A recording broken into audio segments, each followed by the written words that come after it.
사회적 거리두기나 자가격리가 감염보다 더 큰 위험으로 이어지는 사람들이 있습니다. 몸이 불편한 장애인이 그들인데요. 코로나19 2차 대유행이 우려되는 가운데 장애인 등 사회적 약자에 대한 대책을 손은민 기자가 살펴봤습니다.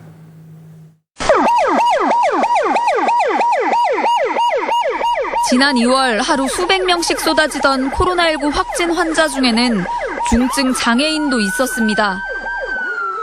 중증 장애인 거주시설 두 곳에서 확진 환자가 20명 넘게 무더기로 발생했습니다. 많은 이들이 창살 없는 감옥처럼 지내고 있습니다만 사회적 약자인 장애인은 훨씬 더 가혹한 시간을 보내고 있습니다. 고강도 사회적 거리두기가 이뤄졌고 장애인들이 일과 시간의 대부분을 보내는 복지관과 주간 보호센터마저 문을 닫았습니다. 그 사이 홀로 집에 머물던 중증 장애인이 밥을 굶거나 다치는 일도 벌어졌습니다. 활동 보조사가 24시간 함께 있지 못한 탓입니다. 사회적 돌봄 체계가 붕괴되었습니다. 코로나로 인해서 돌봄 공백이 생기면서 발달장애인 가족이 사망했고 의심 증상이 나타나더라도 어떻게 해야 검사를 받을 수 있는지 알 길이 없었습니다.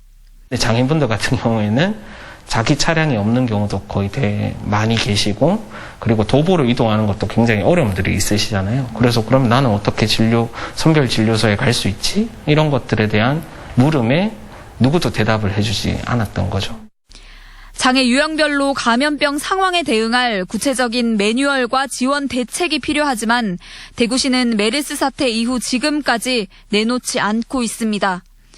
관련 예산은 오히려 줄어들 가능성이 커졌습니다. 내년도 예산 상황이 많이 안 좋아서 일단은 긴축 재정을 이렇게 운영하는 거는 맞고요.